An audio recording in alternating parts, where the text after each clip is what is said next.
Todavía estaba doblando sus cobijas de la infancia cuando mis gemelos me dijeron que ya no era bienvenida en mi propia casa.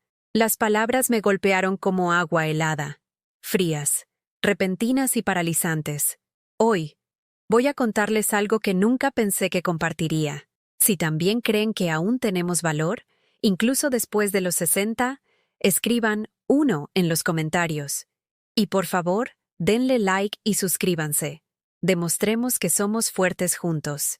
Me llamo Margarita del Río, y a los 73 años creía saber lo que era la traición. Estaba equivocada. Nada, ni la aventura de mi esposo hace 20 años, ni perder mi trabajo de maestra por los recortes presupuestarios, ni siquiera enterrar a mi madre sola mientras mis hijos estaban demasiado ocupados con el trabajo. Nada me preparó para esa mañana de martes en mi cocina en Guadalajara, Jalisco. Estaba parada allí con mi cardigan azul descolorido, el que tenía pequeños agujeros cerca de los codos que llevaba meses queriendo remendar. Mis dedos artríticos apretaban la canasta de ropa sucia, llena de toallas que había estado lavando para invitados que ya nunca venían.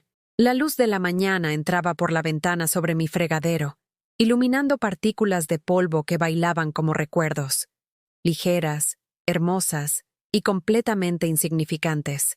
«Mamá, necesitamos hablar». La voz de Daniel tenía ese tono, el que usaba desde niño cuando estaba a punto de pedir algo que sabía que yo no podía pagar, pero que de todas formas le daría.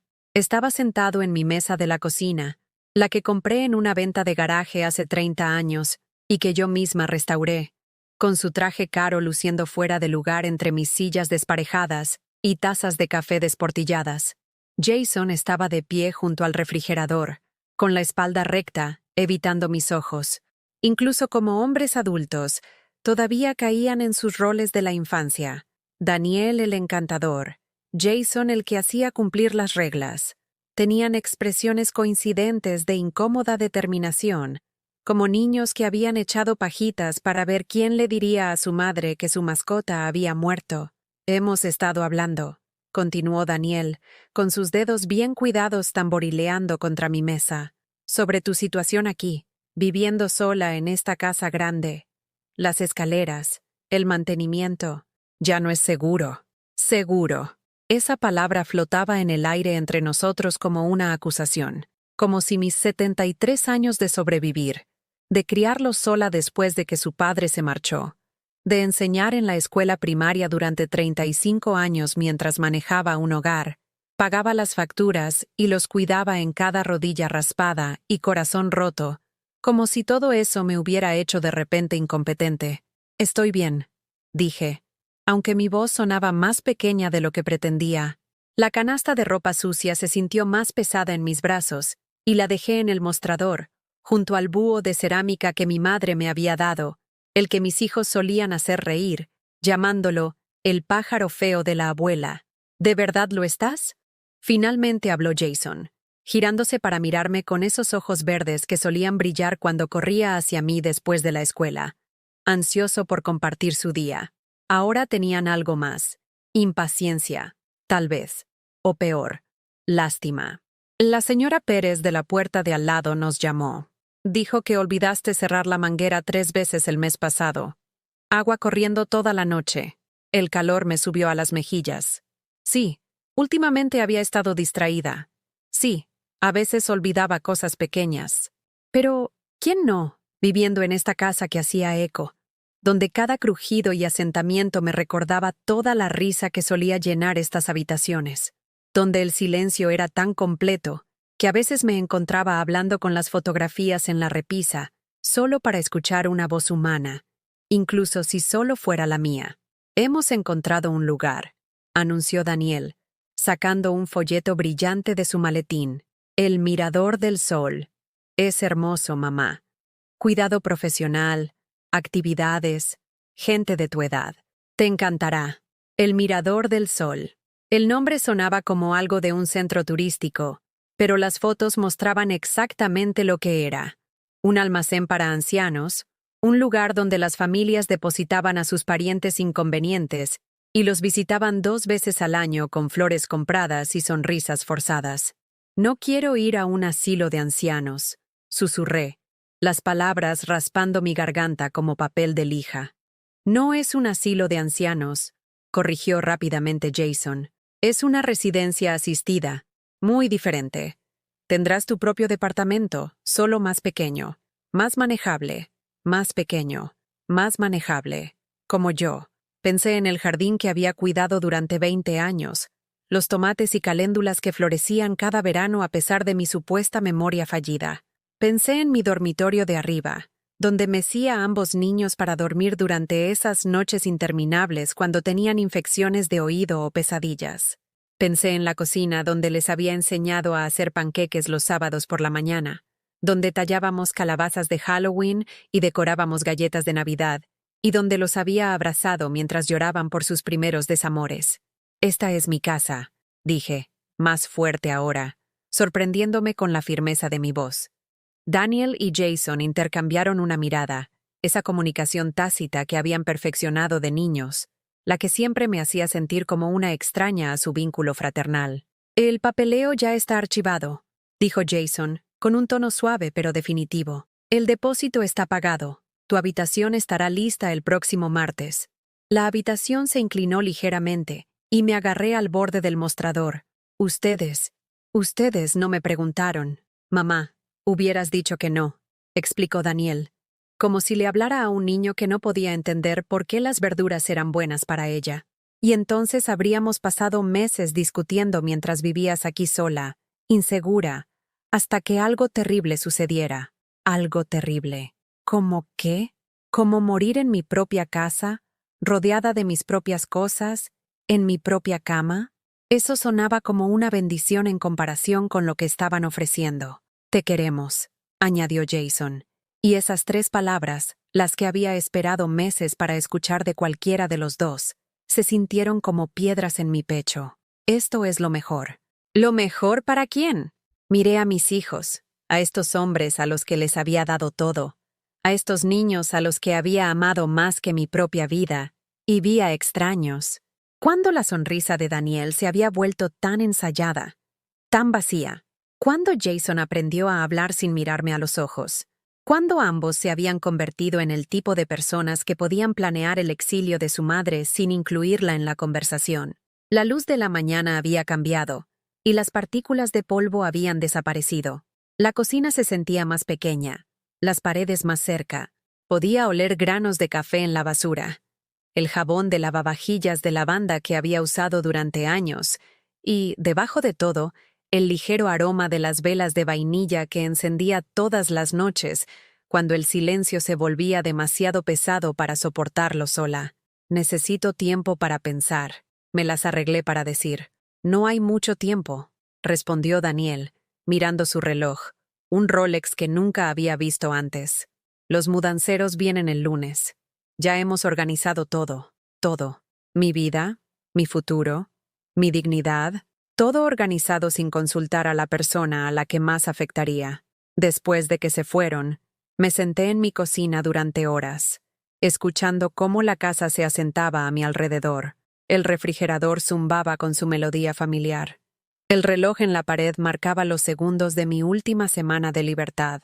Afuera, la señora Pérez estaba regando su jardín, la misma señora Pérez que aparentemente había estado reportando mis pequeños fallos a mis hijos como una especie de espía del vecindario. Pensé en los últimos 30 años de mi vida, los años desde que su padre se fue. Cómo había trabajado turnos dobles para pagar sus estudios universitarios.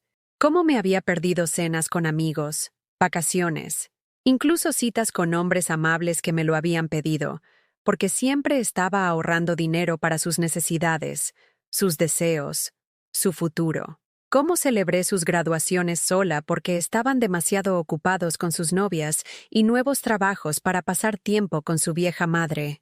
Cómo esperé llamadas telefónicas que llegaban con menos y menos frecuencia. Cómo fingí no darme cuenta cuando dejaron de invitarme a las festividades. Comenzaron a poner excusas sobre por qué no podían visitarme. Cómo me convencí de que solo estaban ocupados, solo construyendo sus propias vidas, que la distancia era natural y temporal. Pero no era temporal, era entrenamiento. Entrenamiento para este momento.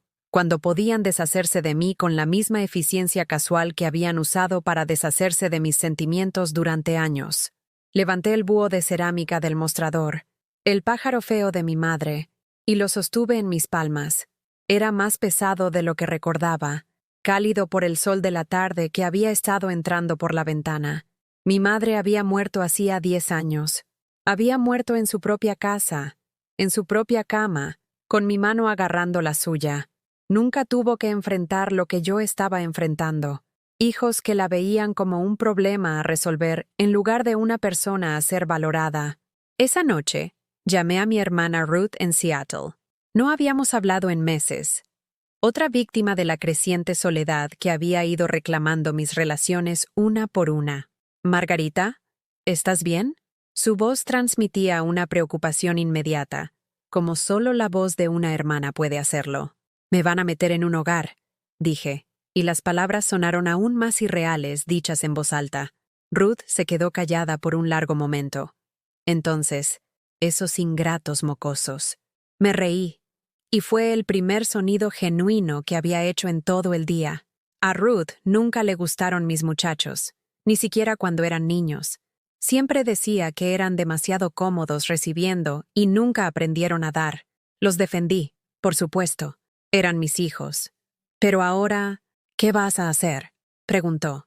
Miré a mi alrededor en mi cocina, a las paredes cubiertas con sus fotos escolares y certificados de logros, a la puerta del refrigerador decorada con las obras de arte de sus hijos, nietos que veía 2 veces al año, si tenía suerte. Pensé en el mirador del sol, en compartir comidas con extraños y dormir en una cama que olía a desinfectante en lugar de los saquitos de lavanda que había guardado en mi armario de lino durante 20 años. «No lo sé», susurré.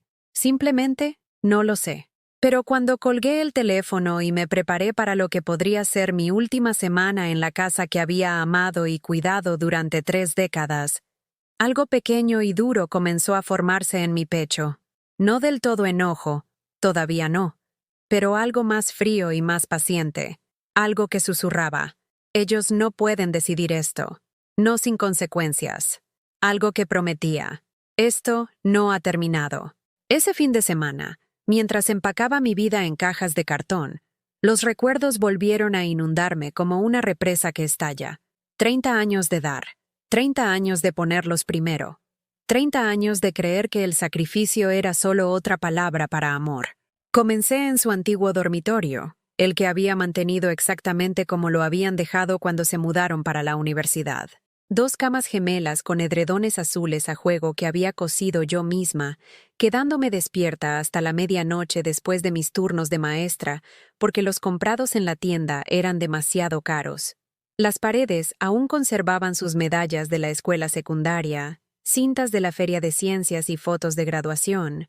Un santuario para hijos que habían olvidado a la mujer que lo construyó. En el cajón de la cómoda de Daniel, encontré la tarjeta de agradecimiento que me había escrito después de que pagué las cuotas de solicitud de la universidad. «Querida mamá, prometo que te lo devolveré algún día. Eres la mejor madre del mundo. Con amor, Daniel». El papel ya estaba amarillento, la tinta descolorida, pero la promesa se sentía fresca como la herida de ayer, 25 años después, y todavía estaba esperando ese algún día. El cajón de Jason contenía algo peor. Estados de cuenta bancarios que nunca antes había visto.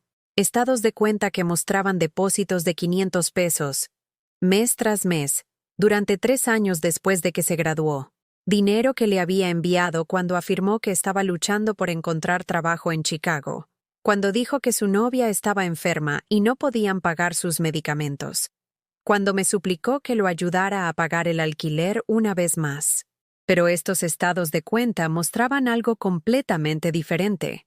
Había estado depositando mis cheques en una cuenta de ahorros, mientras comía sándwiches de mantequilla de maní para cenar y usaba zapatos con cartón cubriendo los agujeros. Mi hijo había estado construyendo un capital con mi dinero.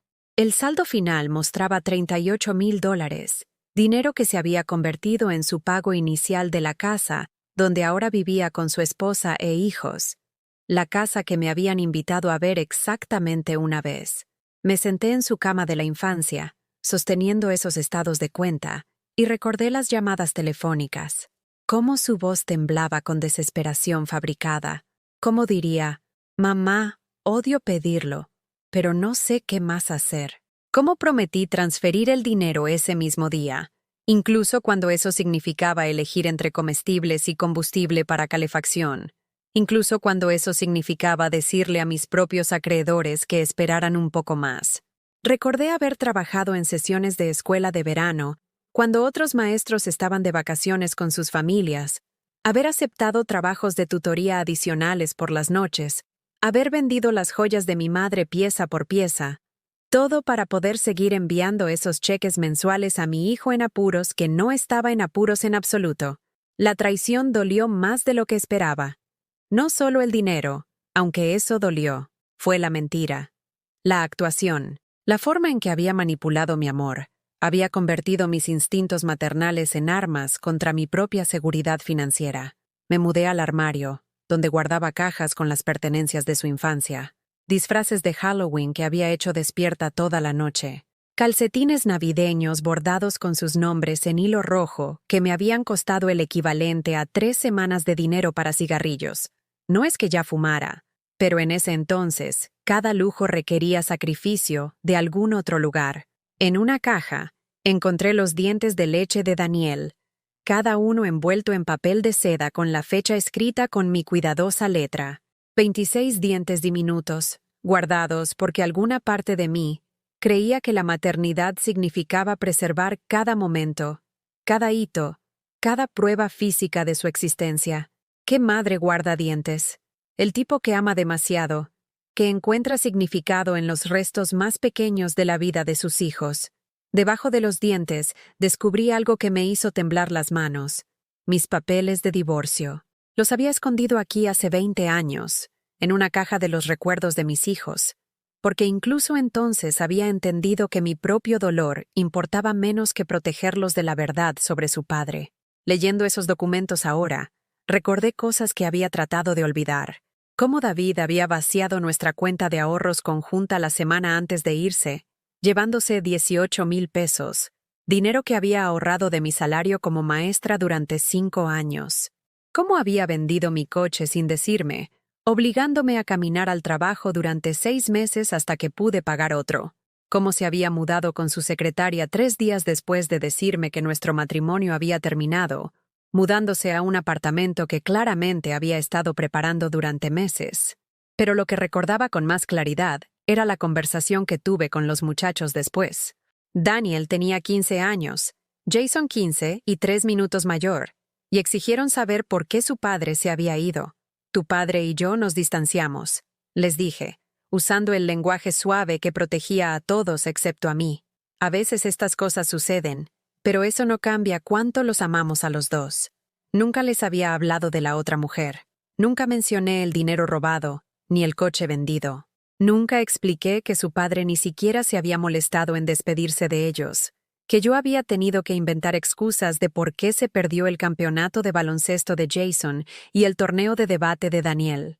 Había protegido la imagen que tenían de él, incluso cuando él desapareció por completo de sus vidas, dejándome a mí la tarea de hacer el papel de ambos padres mientras él comenzaba de nuevo con alguien nuevo. La manutención de los hijos duró exactamente 8 meses. Luego, David se mudó a California y dejó de enviar cheques.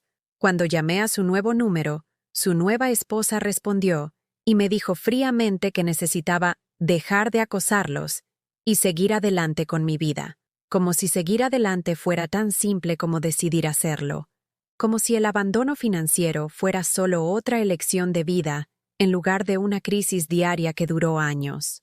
Después de eso, trabajé en 2 trabajos, enseñando durante el día, trabajando de camarera por la noche, volviendo a casa a medianoche para ayudar a los muchachos con la tarea en la que estaba demasiado exhausta para concentrarme correctamente. Sobreviví con café y determinación, quedándome dormida en la mesa de la cocina mientras corregía exámenes, despertando con marcas de bolígrafo rojo en mi mejilla y una contractura en el cuello que nunca desaparecía por completo. Los muchachos se habían adaptado a mi ausencia como lo hacen los niños. necesitándome menos. Habían aprendido a prepararse sus propios almuerzos, a falsificar mi firma en los permisos, a manejar crisis menores sin molestar a su madre sobrecargada de trabajo.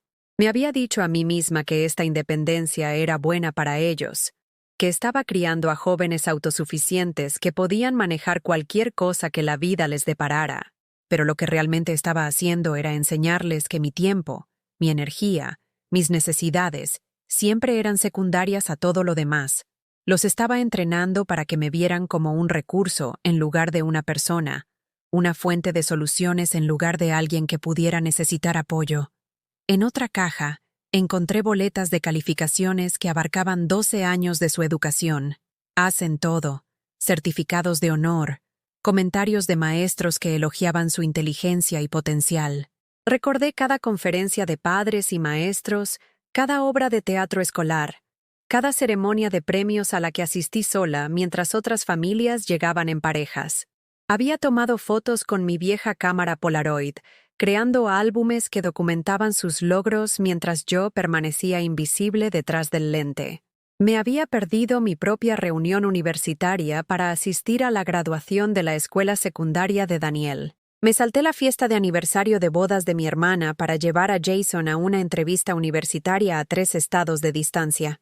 Había pospuesto el trabajo dental durante 2 años para pagar sus cursos de preparación para el SAT, viviendo con un persistente dolor de muelas que a veces me hacía llorar por la noche cuando los muchachos estaban dormidos. Cada sacrificio se había justificado en ese momento. Eran mis hijos, mi propósito, mi razón de existir. Su éxito era mi éxito, su felicidad mi felicidad. Me había definido por completo a través de sus logros, midiendo mi valía como madre por lo bien que se desempeñaban en el mundo. Pero ahora, sentada en su dormitorio abandonado rodeada de los artefactos de mi devoción, comencé a ver algo más.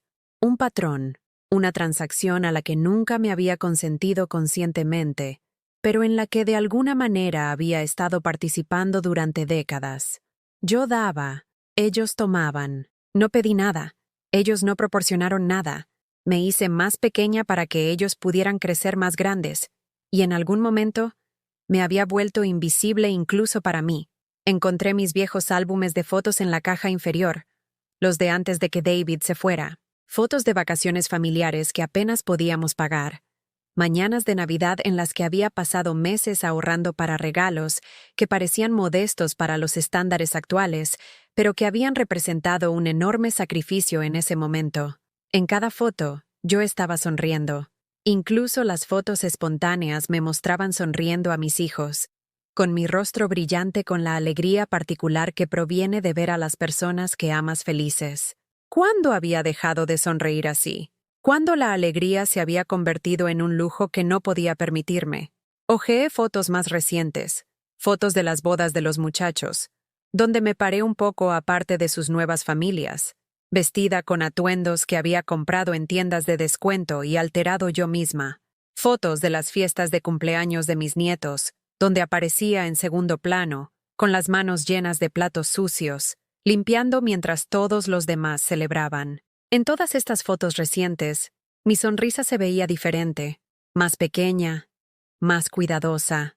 La sonrisa de alguien que había aprendido que ocupar demasiado espacio, mostrar demasiada personalidad, expresar demasiada necesidad, no era bienvenido. Me había convertido en un personaje de apoyo en mi propia vida, esencial pero desapercibida, como el equipo de escenario que hace posible una obra de teatro pero nunca sale a saludar. El último artículo de la caja era una tarjeta, una que nunca había tenido la intención de conservar. Era del día de la boda de Daniel, una nota de agradecimiento de su nueva esposa, Jessica. Querida Margarita, decía, gracias por toda tu ayuda con los preparativos de la boda. Sé que planear una boda es estresante, pero manejaste todo tan maravillosamente. Daniel tiene suerte de tener una madre tan devota.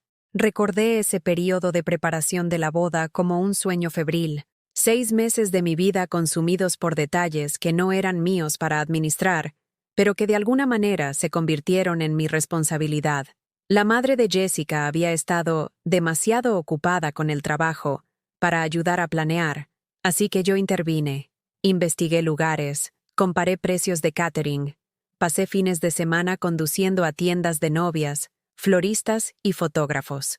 Pagué la cena de ensayo porque Daniel afirmó que estaba sin efectivo después de comprar su smoking.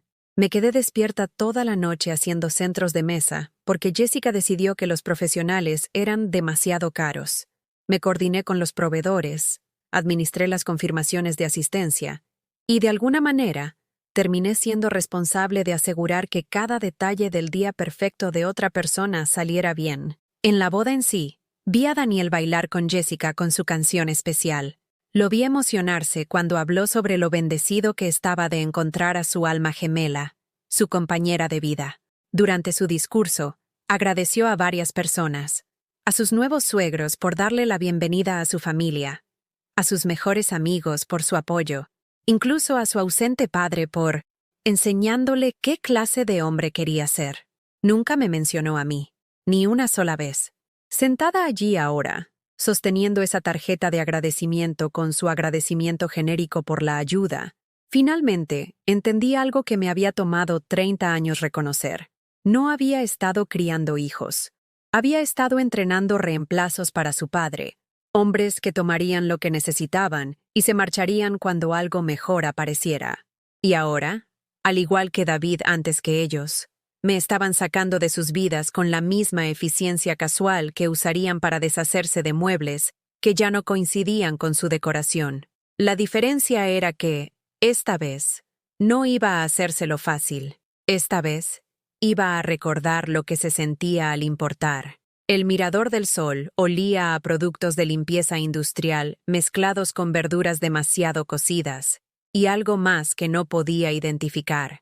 El olor a sueños siendo lentamente sofocados. Mi habitación estaba en el segundo piso, la número 237, con vista al estacionamiento y a un basurero que los camiones de la basura vaciaban todos los martes a las 5 de la mañana. Las paredes estaban pintadas de un tono agresivo de beige que parecía diseñado para drenar la esperanza de cualquiera que lo mirara demasiado tiempo. La cama era estrecha, de estilo hospitalario, con barandas de metal que se podían subir y bajar, como si ya fuera una inválida. La primera semana transcurrió en una borrachera de reuniones de orientación y horarios de medicamentos. Asistí a presentaciones sobre directrices de la comunidad y protocolos de seguridad, impartidas por miembros del personal alegres que nos hablaban como a niños que podrían no entender conceptos básicos. Aprendimos sobre los horarios de las comidas, los horarios de visita y la importancia de usar nuestras pulseras de identificación en todo momento, en caso de que nos extraviáramos y olvidáramos quiénes éramos. Los otros residentes parecían dividirse en dos categorías: aquellos que habían aceptado sus circunstancias con resignación derrotada y aquellos que luchaban contra cada indignidad con furiosa e inútil rabia. No estaba segura de a qué grupo pertenecía todavía. Mi primera llamada telefónica a Daniel fue directo al buzón de voz. Hola, has contactado a Daniel del Río. Estoy en otra llamada o fuera de mi escritorio. Por favor, deja un mensaje detallado y te devolveré la llamada lo antes posible. Hola, cariño, soy mamá, le dije a su contestadora. Ya me instalé en el lugar. Solo quería avisarte que estoy bien. Llámame cuando tengas un chance.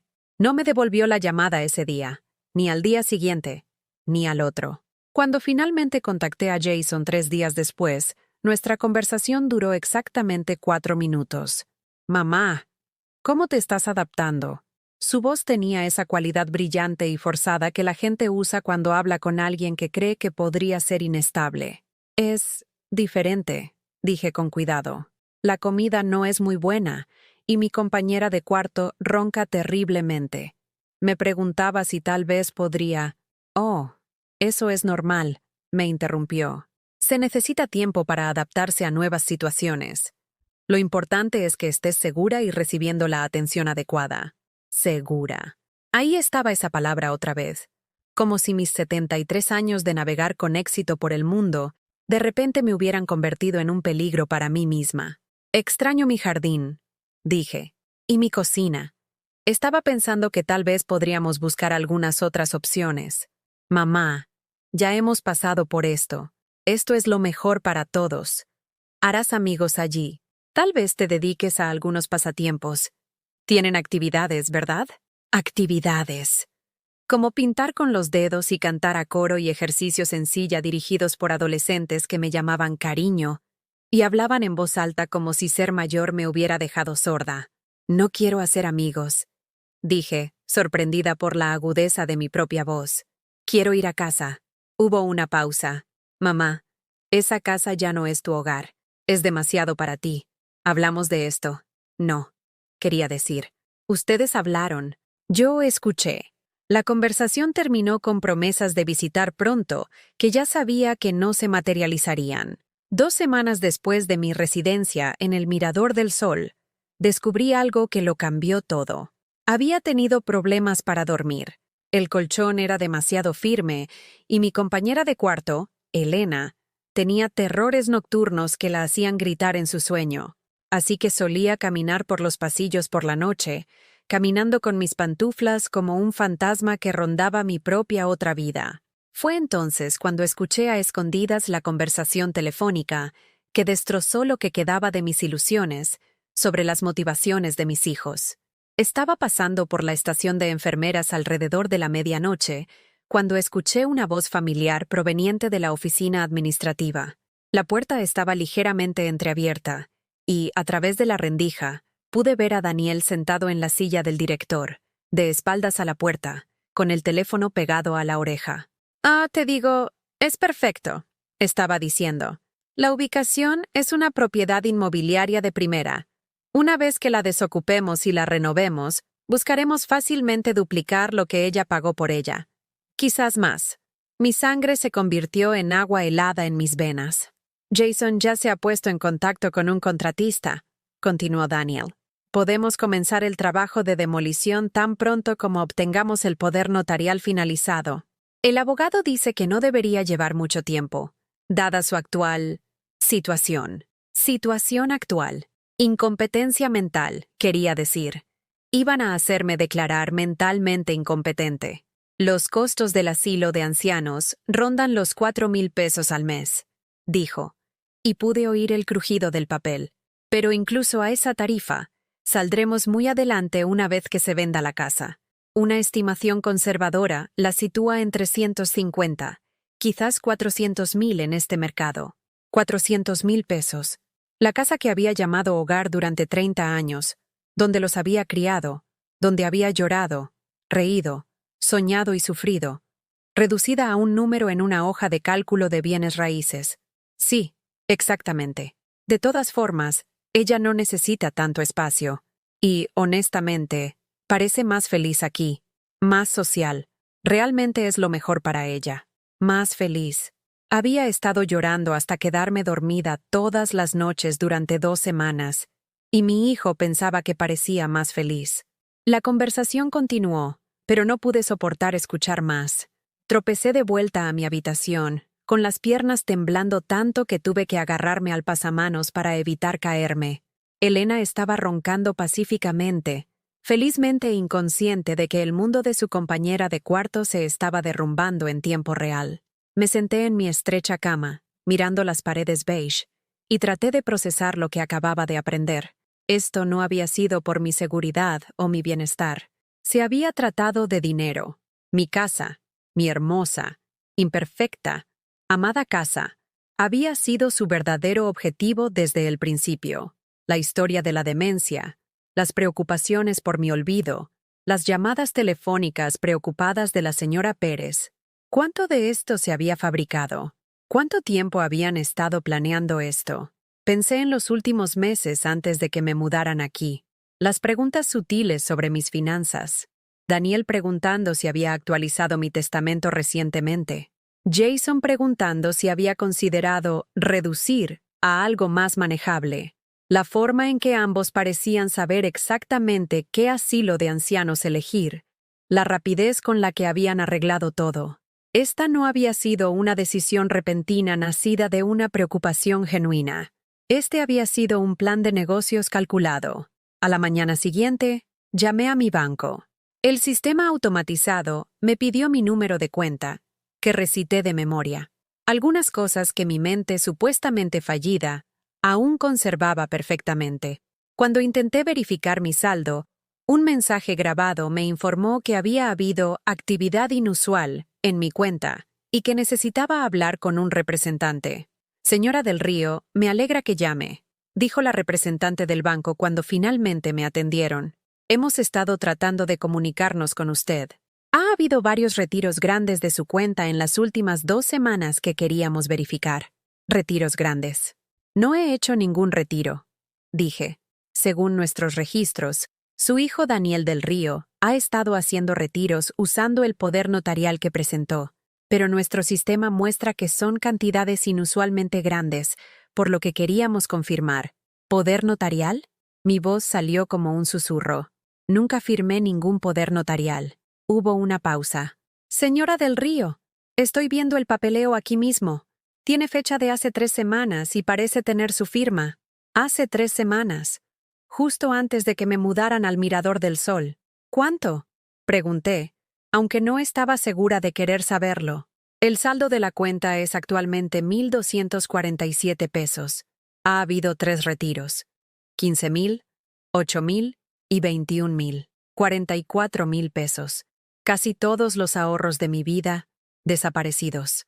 ¿Señora del Río? ¿Todavía está ahí? Estoy aquí. Me las arreglé para decir. Necesito ver esos documentos. Por supuesto, le programaré una cita para que venga. Dadas las circunstancias inusuales, creo que también deberíamos tener a nuestro investigador de fraudes presente. Fraude. La palabra resonó en mi cabeza cuando colgué el teléfono. Mis propios hijos habían cometido fraude contra mí. Habían falsificado mi firma, robado mi dinero, y me habían almacenado en este lugar para que pudieran liquidar mis activos sin interferencia. Pasé el resto de ese día en un estado extraño y distante. Hice los movimientos de la vida en el Mirador del Sol. Comí el insípido pastel de carne en el almuerzo. Asistí a una sesión de terapia de arte donde pintamos flores con acuarelas. Participé en el bingo de la tarde donde los premios eran artículos de tocador de tamaño de viaje. Todo mientras mi mente se tambaleaba por la magnitud de lo que mis hijos me habían hecho. Esa noche, durante la cena de pollo recocido y puré de papas instantáneo, mi compañera de mesa, Gloria, se inclinó y susurró. Parece que alguien murió, cariño. ¿Qué te pasa? Gloria tenía 86 años, aguda como un clavo a pesar de lo que pensaban sus hijos, y había estado en el Mirador del Sol durante 3 años. Me había tomado bajo su protección desde el primer día, mostrándome a qué miembros del personal evitar y a qué actividades valía la pena asistir. Mis hijos, dije en voz baja. Ellos me robaron mi dinero.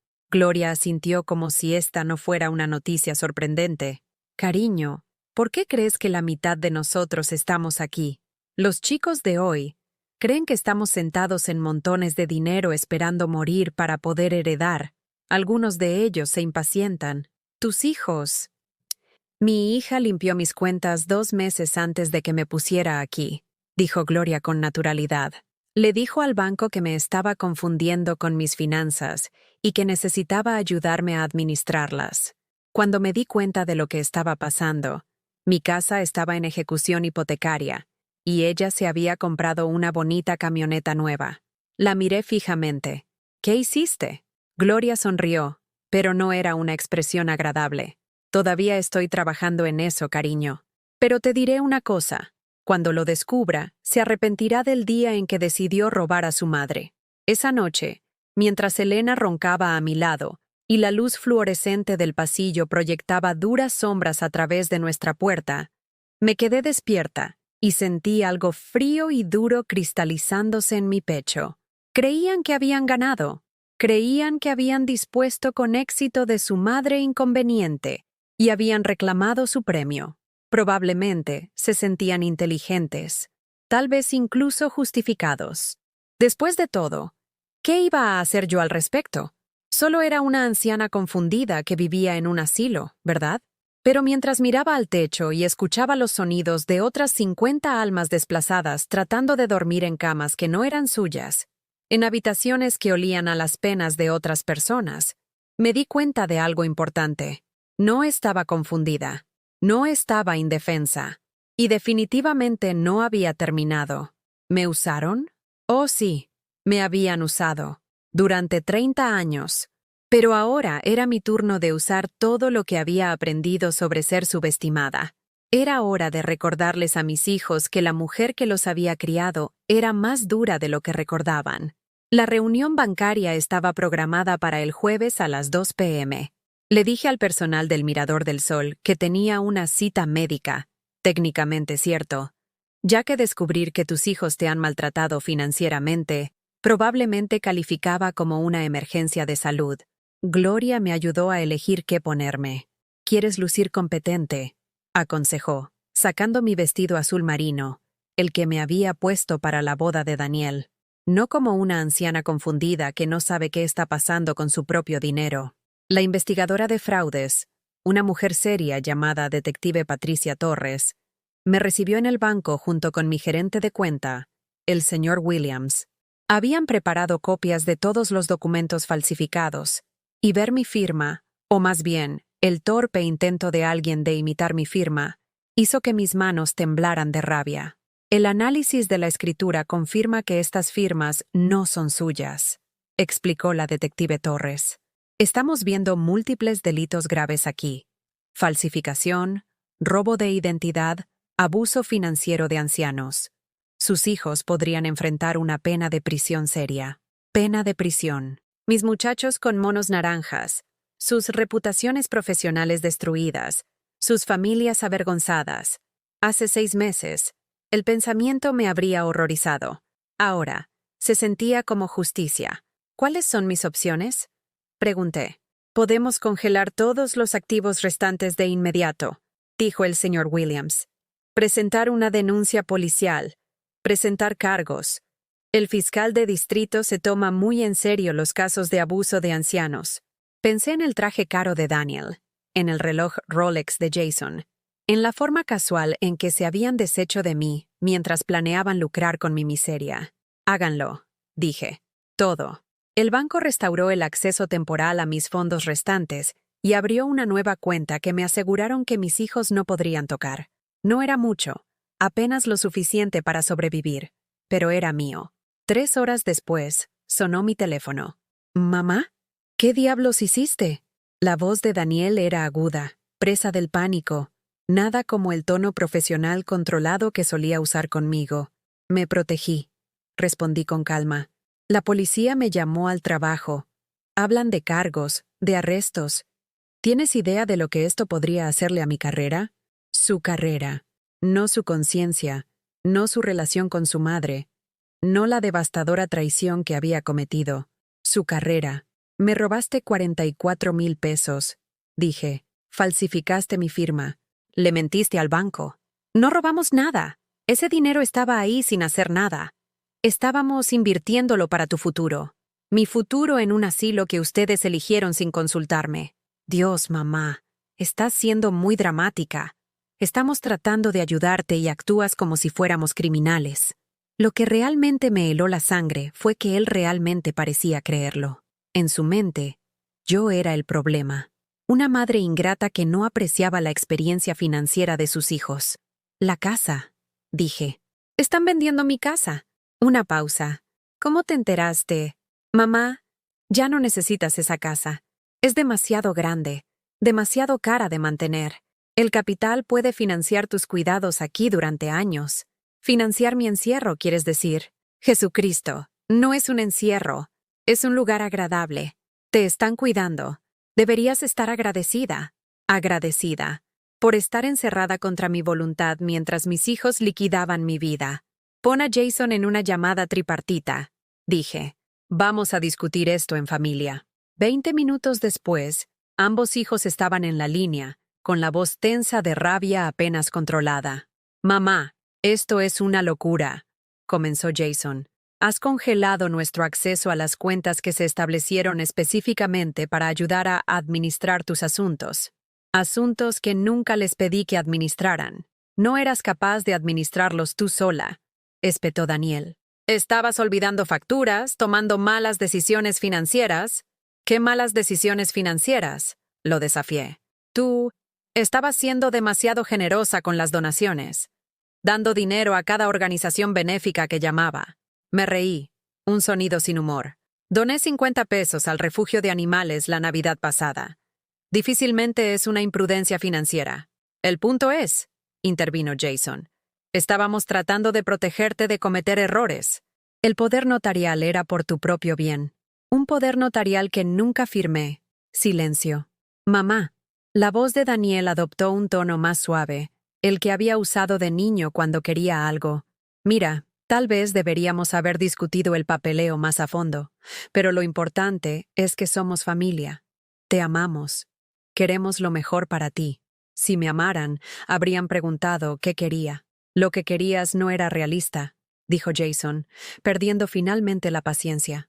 Querías quedarte en esa casa grande, sola, donde cualquier cosa podría pasarte.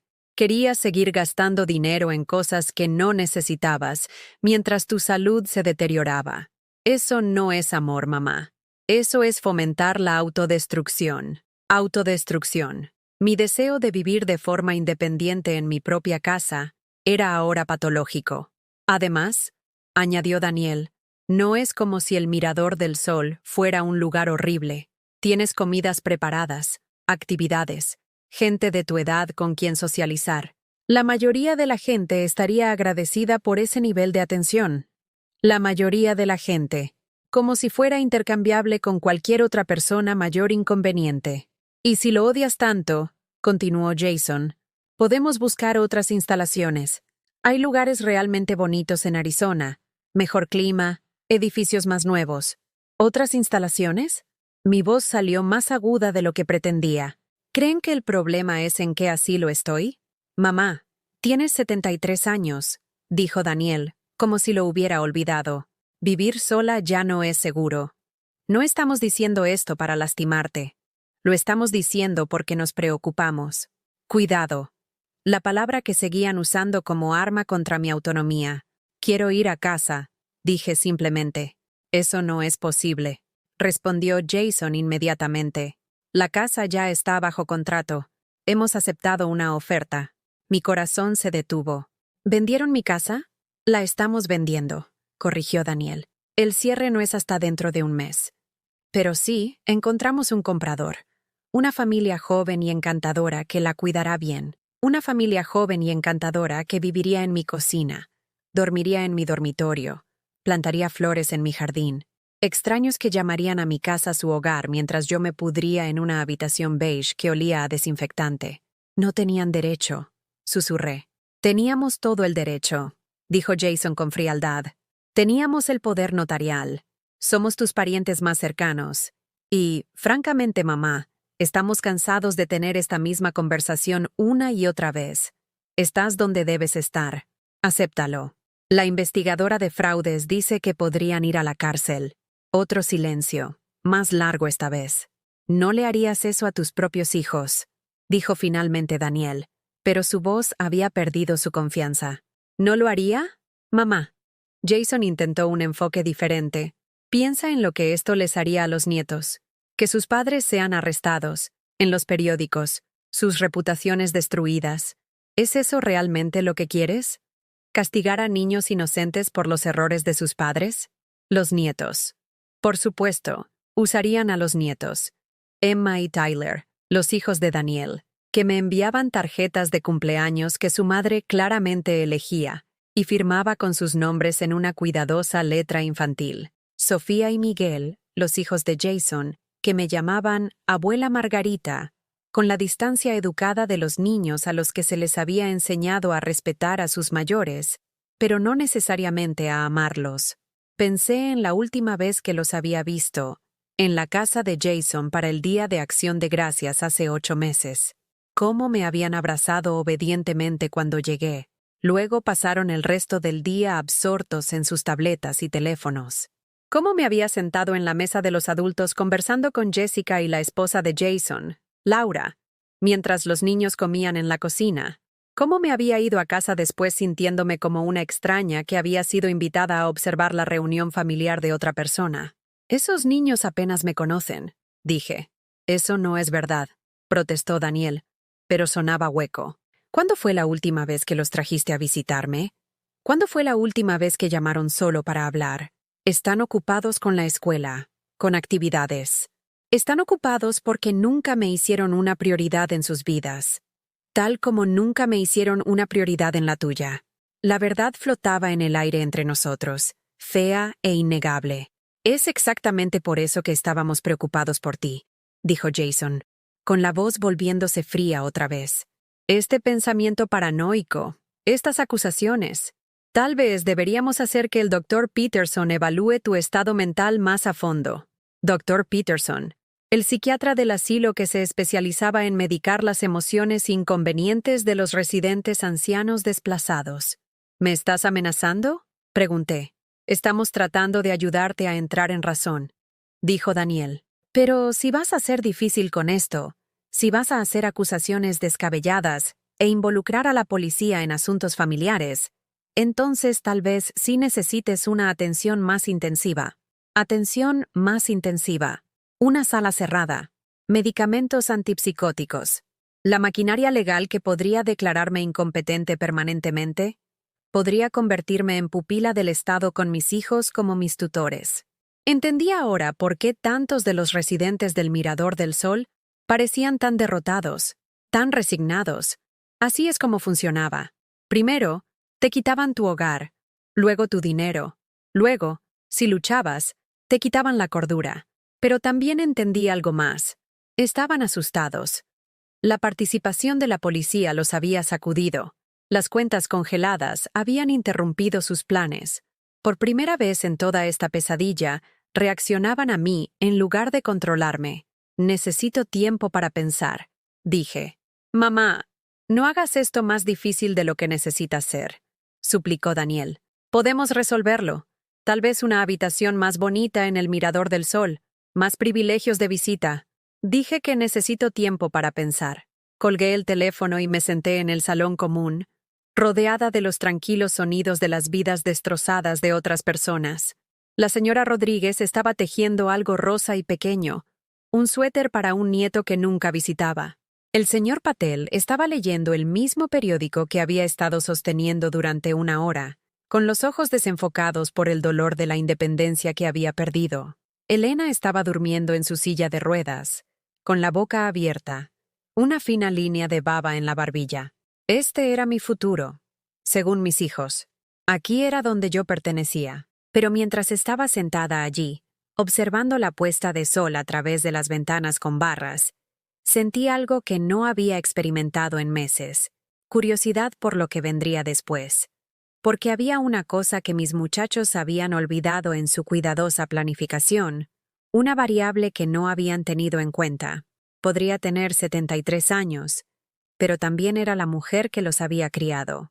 La mujer que había sobrevivido al abandono de su padre, que había trabajado en 2 trabajos mientras administraba un hogar, que se había sometido a la escuela nocturna para obtener mi maestría y así poder ganar más dinero para los fondos universitarios de ellos. Era más dura de lo que recordaban, y estaba lejos de haber terminado. A la mañana siguiente, hice algo que no había hecho en 30 años. Dije que no. Señora del Río, es hora de su medicamento, canturreó Ashley, la enfermera de la mañana que no podía tener más de 25 años, y les hablaba a todos como si fueran niños de kinder. ¿Qué medicamento?, pregunté, sentándome más recta en mi cama. Ashley consultó su tableta con la exagerada paciencia de alguien que le explicaba algo obvio a alguien lento. Sus vitaminas diarias, su medicamento para la presión arterial y el antidepresivo leve que el doctor Peterson le recetó para ayudarla con su adaptación. Antidepresivo. Nadie me había preguntado si estaba deprimida. Nadie había discutido los efectos secundarios o las alternativas. Algún médico que había conocido una vez durante 5 minutos había decidido que necesitaba ayuda química para aceptar mi situación. No quiero el antidepresivo, dije. La sonrisa de Ashley vaciló ligeramente. Señora del Río, el Dr. Peterson sabe lo que es mejor para su salud mental. Estos medicamentos se recetan por una razón. La razón es para hacerme sumisa, respondí. Y estoy eligiendo no ser sumisa. Yo necesito hablar con la enfermera jefe. balbuceó Ashley, claramente no entrenada para residentes que cuestionaban la autoridad médica. Hazlo, dije, recostándome contra mis almohadas con más satisfacción de la que había sentido en meses. 20 minutos después, la enfermera jefe, Patricia Manríquez, apareció en mi puerta. Era una mujer formidable de unos 50 años que dirigía el Mirador del Sol como una operación militar, y claramente no estaba acostumbrada a la insubordinación. Señora del Río, entiendo que está rechazando su medicación recetada. Estoy rechazando un medicamento, corregí. El antidepresivo que nunca consentí en tomar. El doctor Peterson lo recetó después de observar signos de depresión y dificultad para adaptarse a su nuevo entorno. Mi dificultad para adaptarme a estar encarcelada contra mi voluntad no es una condición médica, dije con calma. Es una respuesta racional a una situación intolerable. Los ojos de Patricia se entrecerraron. Señora del Río, si está experimentando pensamientos de hacerse daño a sí misma o a otros, estoy experimentando pensamientos de vivir mi vida en mis propios términos. La interrumpí. Aparentemente, eso se considera una enfermedad mental aquí. Hizo una anotación en su tableta. Necesitaré documentar su negativa a cumplir con el tratamiento prescrito. Esto podría afectar su plan de atención. Documente lo que quiera. No estoy tomando drogas para hacerme más fácil de manejar. Después de que se fue, Gloria se acercó arrastrando los pies a mi cama, sonriendo como una conspiradora. Cariño, eso fue hermoso, susurró. Acabas de sacudir todo su sistema. No saben qué hacer cuando actuamos como adultos reales con derechos. Siento que he estado sonámbula durante meses, le dije, como si hubiera olvidado que tenía opciones. Ese es el punto, dijo Gloria, acomodándose en la silla para visitantes. Quieren que lo olvidemos. Hace que sus trabajos sean más fáciles cuando todos somos dóciles y agradecidos. Esa tarde, tomé mi segunda decisión revolucionaria. Llamé a una abogada, no a la abogada de mis hijos, que aparentemente los había ayudado a falsificar documentos, no a la abogada del centro, que existía para proteger sus intereses. Llamé a Ruth, mi hermana, y pedí una recomendación de alguien que se especializara en derecho para ancianos y que no tuviera ninguna conexión con la planificación financiera de mi familia. Ruth se había enfurecido cuando le conté sobre el dinero robado y los documentos falsificados. Esos mocosos, había siseado. Mamá y papá estarían rodando en sus tumbas. La abogada que recomendó era María Santos, una mujer de unos 40 años que había construido su práctica defendiendo a clientes ancianos contra el abuso financiero. Su oficina estaba en el centro, a 30 minutos en coche del Mirador del Sol. Te recogeré, ofreció Ruth cuando le expliqué que necesitaba transporte. De todas formas, será bueno verte. Ver el rostro familiar de Ruth en el estacionamiento del Mirador del Sol se sintió como vislumbrar la luz del sol después de meses bajo tierra. Me abrazó con fuerza, y me di cuenta de cuánto había extrañado el afecto físico que no fuera clínico o condescendiente. Te ves terrible, dijo sin rodeos, delgada y pálida. ¿Te están alimentando? Técnicamente, respondí, pero todo sabe a cartón. Durante el viaje a la oficina de María, observé el mundo pasar por la ventanilla del pasajero. Personas paseando perros, madres empujando cochecitos, adolescentes montando en bicicleta. La vida normal, sucediendo a mi alrededor, mientras yo había estado encerrada como un espécimen peligroso. He estado pensando, dijo Ruth mientras esperábamos en un semáforo. Cuando todo esto termine, cuando recuperes tu dinero y resuelvas este lío, deberías venir a quedarte conmigo en Seattle por un tiempo. Tómate un tiempo para descubrir lo que realmente quieres, lo que realmente quería. La pregunta se sintió extraña, como un idioma que una vez había hablado con fluidez, pero que de alguna manera había olvidado. María Santos tenía ojos amables y un apretón de manos firme.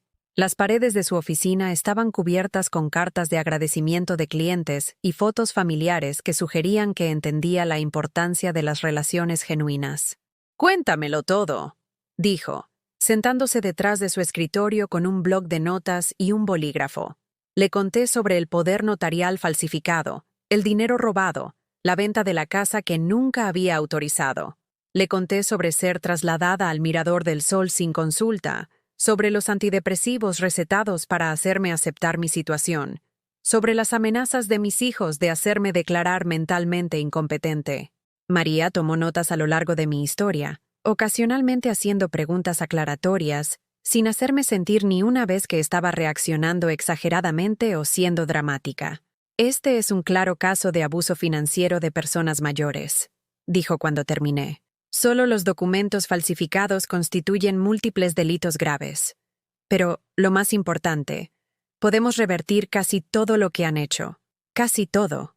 ¿Qué no se puede revertir? El daño emocional, dijo María con suavidad. La traición, los meses de tu vida que has perdido. Pero legalmente, financieramente, podemos restaurar tu independencia. Explicó el proceso. Presentar órdenes de restricción para evitar más interferencias financieras. Impugnar la venta de la casa, ya que se basaba en documentos falsificados. Presentar cargos penales que podrían resultar en tiempo de prisión para ambos hijos. La pregunta es, continuó María, ¿hasta dónde quieres llegar con esto?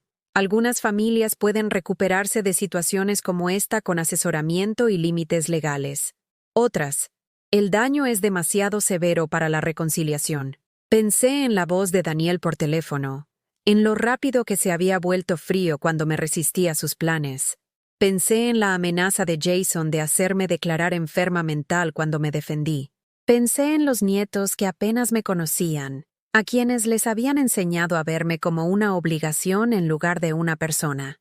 Quiero recuperar mi vida, dije, toda, mi casa, mi dinero, mi derecho a tomar mis propias decisiones. Y quiero que enfrenten las consecuencias de lo que han hecho. María asintió con aprobación. Entonces, hagamos que eso suceda. Los documentos legales se presentaron esa tarde. Órdenes de restricción que impedían a mis hijos acceder a cualquiera de mis cuentas financieras. Una orden judicial de emergencia para detener la venta de la casa en espera de investigación. Una denuncia formal ante la Fiscalía del Distrito, detallando el abuso financiero y el fraude. Pero el momento más satisfactorio llegó cuando regresé al Mirador del Sol y encontré a Daniel y Jason esperando en el vestíbulo, con los rostros tensos por el pánico apenas controlado. «Mamá, necesitamos hablar», dijo Daniel, de pie cuando entré con Ruth a mi lado. «No», respondí simplemente. «No lo necesitamos». «La abogada llamó», dijo Jason con la voz tensa. «Esto ha ido demasiado lejos. Estás destruyendo a nuestra familia por un malentendido». «No destruí nada», dije, caminando hacia el ascensor sin detenerme. Solo dejé de fingir que existía. «Mamá, por favor», me llamó Daniel. «Piensa en lo que estás haciendo. Piensa en los nietos, en la Navidad, en las tradiciones familiares». Me di la vuelta. El vestíbulo estaba lleno de visitantes y residentes, todos fingiendo no ver cómo se desarrollaba nuestro drama. «¿Qué tradiciones familiares?», pregunté lo suficientemente fuerte como para que todos escucharan. ¿La tradición de usarme por dinero mientras ignoran mis necesidades? ¿La tradición de tomar decisiones sobre mi vida sin incluirme? ¿La tradición de encerrarme cuando me vuelvo inconveniente? Varios residentes miraban abiertamente ahora, y vi reconocimiento en sus ojos. ¿Cuántos de ellos habían estado teniendo conversaciones similares con sus propios hijos ingratos? «Te estás avergonzando», dijo Jason entre dientes. «No», respondí. «Finalmente me estoy defendiendo. Algo que debería haber hecho hace 30 años. Las puertas del ascensor se abrieron, y Ruth y yo entramos.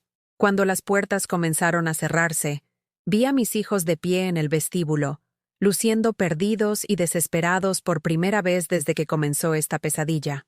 Esa noche, me senté en el comedor común, picando otra comida sin sabor, cuando sucedió algo sin precedentes. La señora Rodríguez se acercó a mi mesa. «Disculpe», dijo en voz baja, pero no pude evitar escuchar antes. «¿Sobre sus hijos que le quitaron su dinero?», asentí.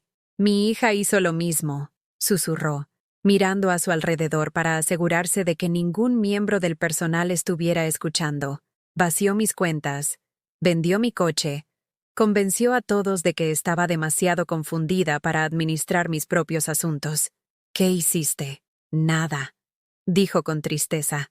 Tenía demasiada vergüenza, demasiado miedo de estar completamente sola.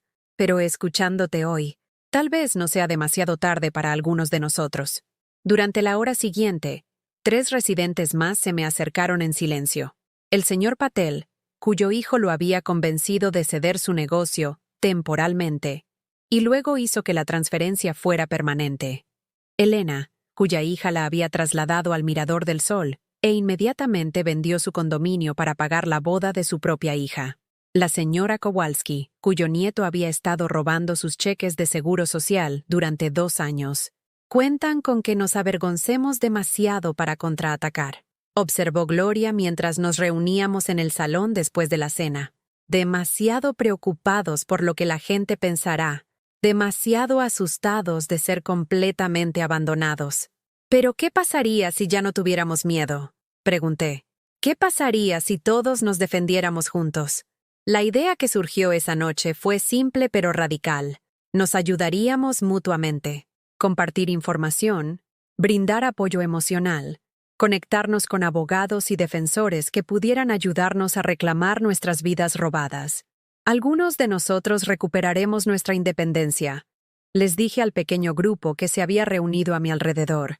Otros podrían decidir que el Mirador del Sol no es tan malo, pero al menos será su decisión quedarse. Por primera vez en meses, me fui a dormir sin tomar la pastilla para dormir que ofrecían. Por primera vez desde que llegué al Mirador del Sol, soñé con algo más que pérdida. Soñé con elegir mi propia vida, en mis propios términos. Y cuando me desperté a la mañana siguiente, me di cuenta de algo que me llenó de más energía de la que había sentido en años. Ya no solo estaba sobreviviendo a mis circunstancias, me estaba preparando para cambiarlas. 3 semanas después, llegó la llamada que lo cambiaría todo. «Señora del Río», dijo María Santos por teléfono, con la voz apenas conteniendo su emoción. «Ganamos. El juez falló a nuestro favor en todos los cargos. La venta de la casa ha sido invalidada. Sus hijos deben devolver todos los fondos robados en un plazo de 30 días y el poder notarial falsificado ha sido declarado nulo y sin valor». Me senté en mi estrecha cama en el Mirador del Sol, sosteniendo el teléfono con las manos temblorosas. ¿Qué significa exactamente eso? Significa que es libre de irse cuando quiera. Significa que su casa sigue siendo suya. Significa que sus hijos ya no pueden tomar ninguna decisión sobre su vida, su salud o sus finanzas sin su consentimiento explícito. Libre. La palabra se sentía extraña en mi boca, como un idioma que había olvidado cómo hablar. «Hay más», continuó María. «El fiscal de distrito ha decidido presentar cargos penales. Es probable que sus hijos enfrenten una acusación formal dentro de la semana». Esa tarde, empaqué mis pocas pertenencias en la misma maleta con la que había llegado 4 meses antes. Los otros residentes observaron con expresiones que iban desde la envidia hasta la esperanza, entendiendo que mi partida representaba una posibilidad que habían creído perdida para siempre. «Escríbanos», dijo Gloria, abrazándome para despedirme.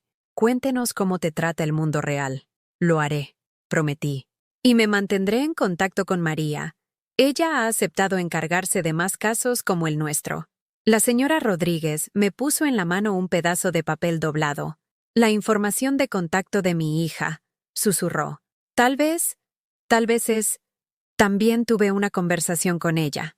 Ruth me recogió en su familiar Honda Civic, el mismo coche que había conducido durante 15 años porque creía en cuidar las cosas en lugar de reemplazarlas cuando se volvían inconvenientes. «¿Lista para ir a casa?», preguntó mientras me acomodaba en el asiento del pasajero. Casa. Mi casa en la calle Madero, con sus pisos crujientes, su caldera problemática y el jardín con el que había estado soñando durante 4 meses. El trayecto tomó 20 minutos, pero se sintió como viajar entre 2 mundos diferentes. Cuando llegamos a mi entrada, me senté un momento, solo mirando la casa que había creído haber perdido para siempre. Alguien había estado manteniendo el jardín, probablemente la señora Pérez, a pesar de su anterior traición. Las rosas que había plantado hace 5 años estaban floreciendo, y el pequeño huerto mostraba signos de deshierve reciente. La casa lucía exactamente como la había dejado, como si hubiera estado esperando pacientemente mi regreso. Dentro, todo era diferente. Daniel y Jason claramente habían revisado la casa, llevándose lo que querían y dejando evidencia de su desprecio casual por mis posesiones. Los cajones colgaban abiertos, con su contenido esparcido. Las fotos habían sido removidas de los marcos, dejando rectángulos vacíos en las paredes. El escritorio antiguo que mi madre me había dado se había ido, junto con varias joyas y la colección de relojes de mi padre, pero habían dejado las cosas importantes, probablemente porque no entendían su valor. Mis álbumes de fotos permanecían en el armario. La caja de recetas de mi madre estaba intacta en la cocina. El búho de cerámica todavía posaba en el alféizar de la ventana, vigilando una casa vacía con ojos pintados que lo habían visto todo. Esos sinvergüenzas se llevaron la vajilla de tu madre, observó Ruth, abriendo un armario vacío. Se llevaron lo que creían que tenía valor, corregí, pasando los dedos por la superficie desgastada de mi mesa de cocina. Dejaron todo lo que realmente importaba. Esa noche, mientras me sentaba en mi propia sala de estar por primera vez en 4 meses, sonó el timbre. A través del mirador, vi a mis 2 hijos de pie en mi porche, con expresiones que nunca había visto antes. Miedo mezclado con desesperada determinación. Abrí la puerta, pero no los invité a entrar. «Mamá», comenzó Daniel, con la voz cuidadosamente controlada. «Necesitamos hablar sobre esta situación antes de que se salga completamente de control». ¿La situación en la que me robaron mi dinero y falsificaron mi firma?, pregunté amablemente. ¿O la situación en la que están a punto de ser arrestados por abuso de personas mayores? Jason dio un paso adelante, con la mandíbula tensa por la rabia apenas contenida. «Estás destruyendo nuestras vidas por dinero. Dinero que estábamos tratando de proteger para ti. ¿Proteger para mí gastándolo en ustedes mismos? Lo invertimos», insistió Daniel. «Estábamos haciendo crecer tus activos, planeando tus necesidades de cuidados a largo plazo». «Paren», dije en voz baja, y algo en mi tono hizo que ambos se congelaran. «Dejen de mentir. Sé sobre el pago inicial de la casa de Jason. Sé sobre el coche nuevo de Daniel. Sé que esto nunca se trató de mi cuidado ni de mi futuro». Intercambiaron la mirada que habían perfeccionado de niños, la comunicación silenciosa que siempre me había excluido de su mundo. «Bien», dijo Jason, dejando finalmente caer por completo su máscara. «¿Quieres la verdad? Sí. Usamos algo de tu dinero para nuestros propios gastos. Pero de todos modos, ibas a morir y dejárnoslo. ¿Qué diferencia hace si accedemos a nuestra herencia unos años antes?» La crueldad casual de eso me dejó sin aliento. No el robo en sí, sino la forma en que hablaba de mi muerte como si fuera un inconveniente menor que retrasaba su acceso a lo que consideraban legítimamente suyo. «¿Y la casa?», pregunté. «No necesitas una casa de este tamaño», dijo Daniel. «Tienes 73 años. Vives sola. Apenas mantienes la propiedad. Te encontramos un lugar seguro para vivir y nos aseguramos de que tus activos se administraran adecuadamente. Eso es lo que hacen los buenos hijos. Buenos hijos. Que roban a su madre y la encierran contra su voluntad. Quiero que se vayan ambos», dije. «Mamá, sé razonable», suplicó Daniel, pero ahora había pánico en su voz. «Los abogados dicen que podríamos ir a la cárcel. Prisión de verdad. ¿Es eso realmente lo que quieres para tus hijos? Dejaron de ser mis hijos el día que decidieron que yo era un problema a resolver en lugar de una persona a ser respetada», respondí. «Eso no es justo», protestó Jason. «Siempre te hemos cuidado. Te visitamos, te llamamos. Me visitan 2 veces al año durante exactamente 90 minutos. Lo interrumpí. Llaman cuando necesitan algo. Nunca me han preguntado qué quiero, o cómo me siento, o si soy feliz. Porque sabíamos lo que dirías», explotó Daniel. «Dirías que querías quedarte en esta casa para siempre. Mantener todo tu dinero hasta que murieras. Tomar decisiones como una persona de 20 años en lugar de una persona de 73 años que está empezando a perder sus facultades. Empezando a perder mis facultades», repetí lentamente. «¿Es esa su opinión médica profesional? Es obvio para cualquiera que pase tiempo contigo», dijo Jason, con la voz volviéndose fría de nuevo. «El olvido. El mal juicio, el pensamiento paranoico, el mal juicio de confiar a mis hijos mi seguridad financiera, el mal juicio de pensar que podrías vivir de forma independiente para siempre, corrigió Daniel, de negarte a aceptar que necesitas ayuda. Sí necesito ayuda, acepté. Necesito ayuda de personas que se preocupen por mi bienestar en lugar de por mi cuenta bancaria. Necesito ayuda de personas que me vean como un ser humano en lugar de un inconveniente. Claramente, no son ninguno de ustedes. Retrocedí y comencé a cerrar la puerta. Espera, dijo Jason desesperadamente. ¿Qué pasa si retiramos los cargos? ¿Qué pasa si encontramos una manera de resolver esto en familia? ¿Retirar los cargos? Hice una pausa.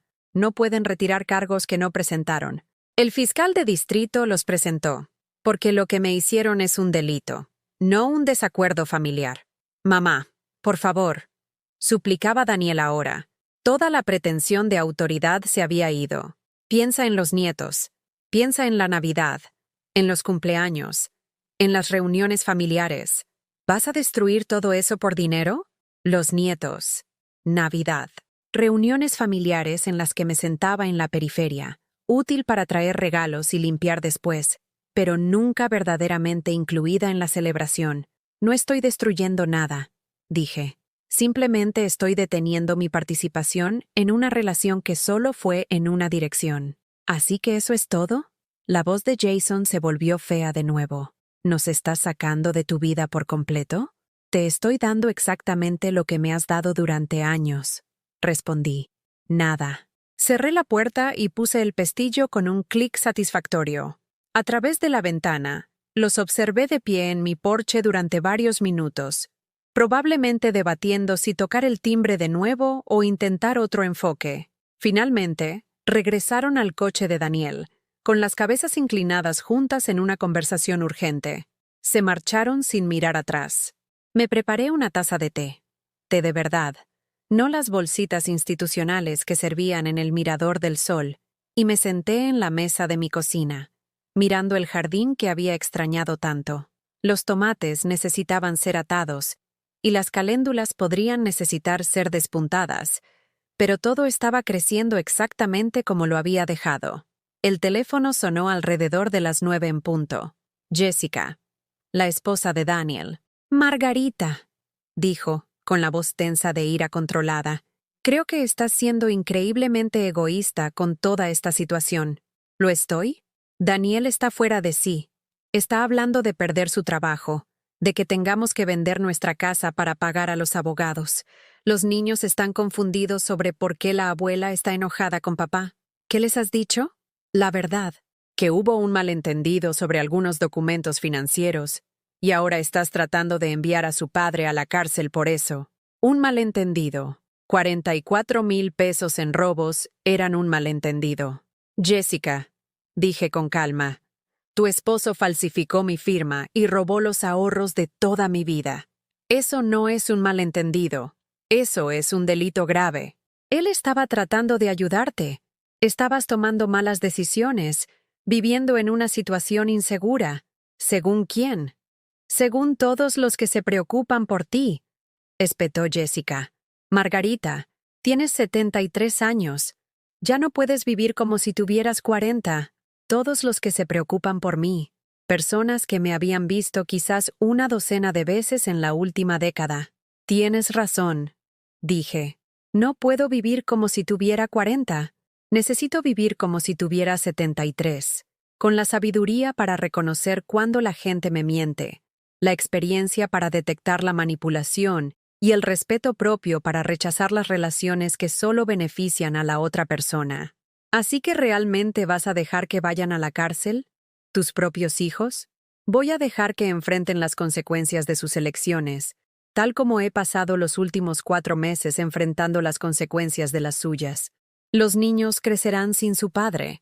Crecerán aprendiendo que las acciones tienen consecuencias y que robar a familiares mayores no es un comportamiento familiar aceptable. Eso parece una lección valiosa. Colgué y desenchufé el teléfono. Mañana cambiaría mi número, algo que debería haber hecho hace años, cuando sus llamadas se convirtieron en exigencias en lugar de conversaciones. Esa noche, Dormí en mi propia cama por primera vez en 4 meses. El colchón estaba exactamente como lo había dejado, firme pero cómodo, y las almohadas olían a los saquitos de lavanda que había guardado en mi armario de lencería. Soñé con mi madre, que había muerto hacía 10 años, pero apareció en mi cocina con tanta claridad como si nunca se hubiera ido. «Hiciste lo correcto», dijo, sentada frente a mí en la mesa donde habíamos compartido innumerables conversaciones durante mi infancia. «¿Lo hice? Son mis hijos». «No», respondió mi madre con suavidad. «Eran tus hijos. Ahora son adultos que tomaron decisiones adultas sobre cómo tratar a su madre. No les debes protección contra las consecuencias de esas decisiones». Cuando me desperté a la mañana siguiente, la luz del sol entraba a raudales por las ventanas de mi dormitorio y podía oír a los pájaros cantar en el árbol de maple afuera. Pájaros de verdad, no los sonidos institucionales de la vida en un asilo. Tenía mi vida de vuelta. No la vida que había tenido antes. Eso se había ido para siempre, junto con la ilusión de que mis hijos me amaban incondicionalmente. Pero tenía algo mejor. Una vida que era enteramente mía, libre de la obligación de personas que me veían como una carga en lugar de una bendición. Era hora de averiguar quién era realmente Margarita del Río cuando no estaba ocupada siendo la madre de hijos ingratos. La primera mañana de mi nueva vida, me desperté a las 5:30 a.m., no porque alguien fuera a revisar mis signos vitales o a dispensar medicamentos, sino porque quería. Por primera vez en décadas, no tenía a dónde ir, excepto exactamente a dónde estaba. Hice café de la forma que me gustaba, fuerte, con crema de verdad, y me senté en mi porche trasero observando cómo el amanecer pintaba mi jardín en tonos dorados y ámbar. Los tomates habían crecido salvajes en mi ausencia, trepando por sus estacas con entusiasmo decidido.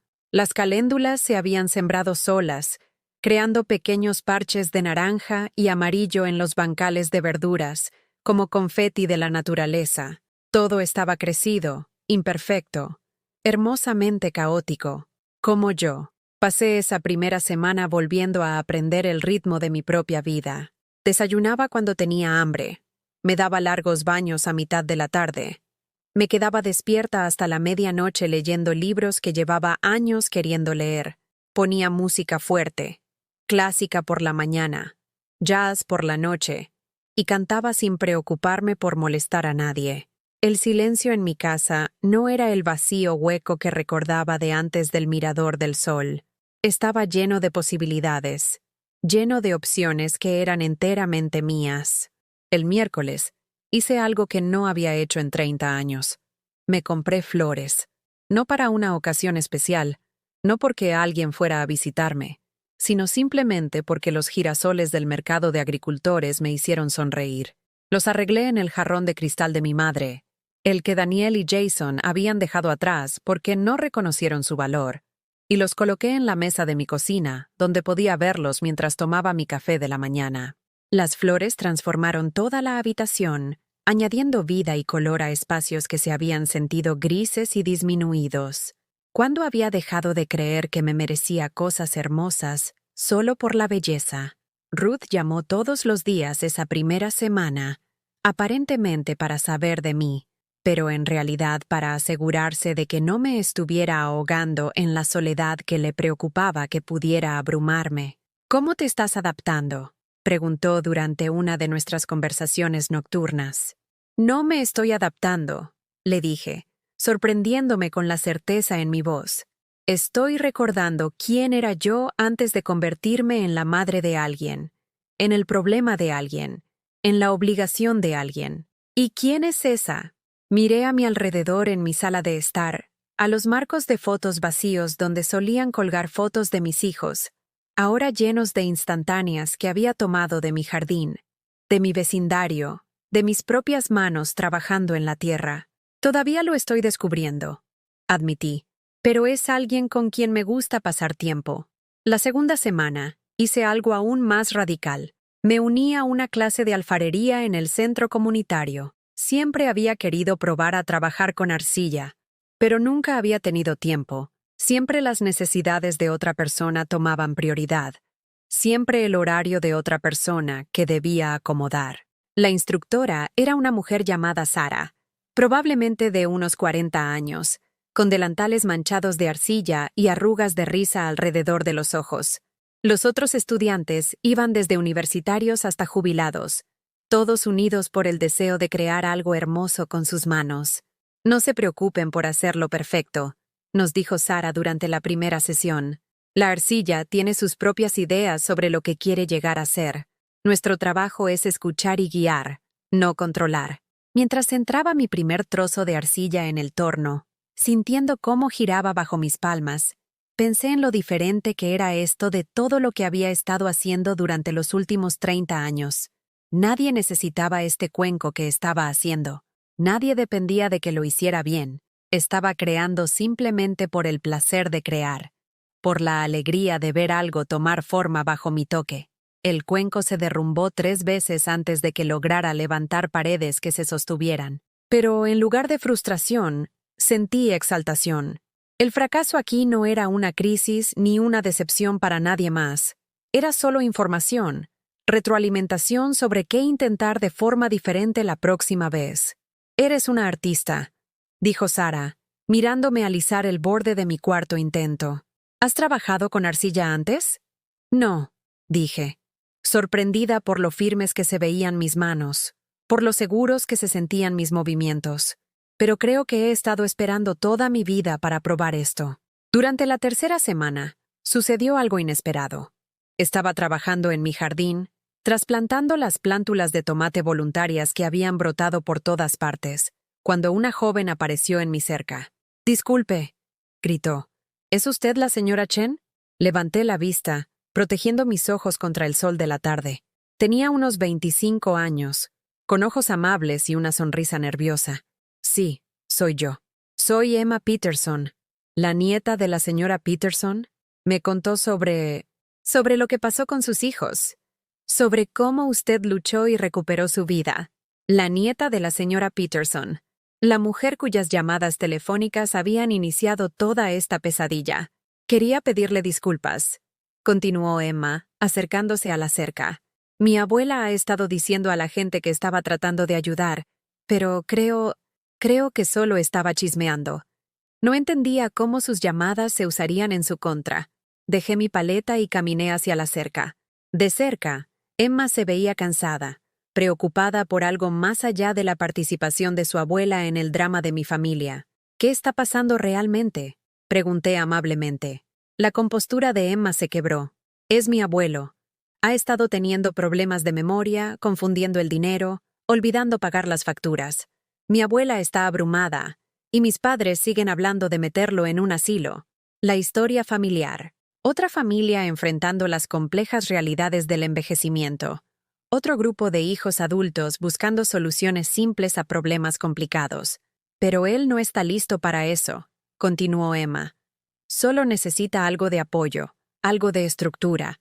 La casa es demasiado para que mi abuela la administre sola, pero ha sido su hogar durante 40 años. Pensé en mis propios 4 meses en el Mirador del Sol, en los otros residentes que habían sido colocados allí, no porque necesitaran atención institucional, sino porque sus familias no sabían cómo proporcionar alternativas.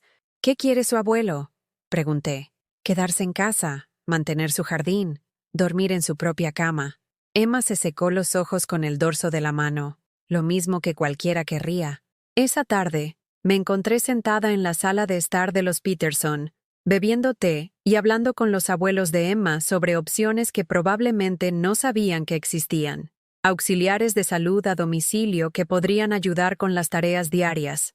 Programas para adultos que proporcionaban interacción social y supervisión. Servicios de entrega de comidas y sistemas de administración de medicamentos.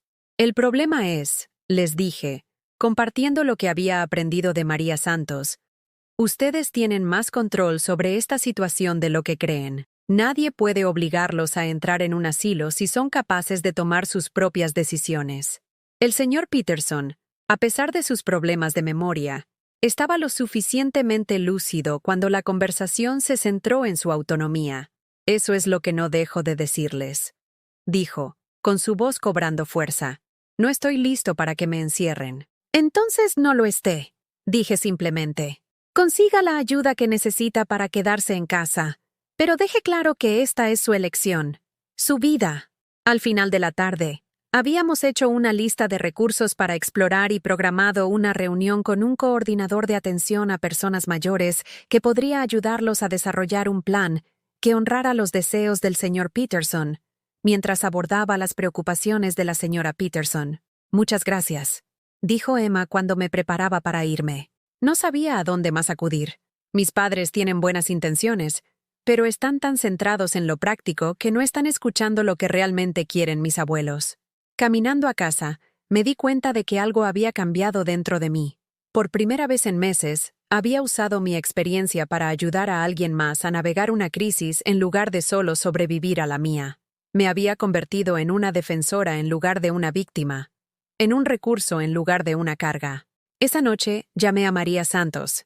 Margarita, ¿cómo te estás adaptando de nuevo? Maravillosamente, le dije. Pero he estado pensando. Hay tantas personas que enfrentan situaciones como la mía. Padres mayores siendo manipulados o coaccionados por hijos adultos que creen saber qué es lo mejor. ¿Y si pudiéramos hacer algo al respecto? ¿Qué tenías en mente? Un grupo de apoyo, tal vez. O un programa educativo.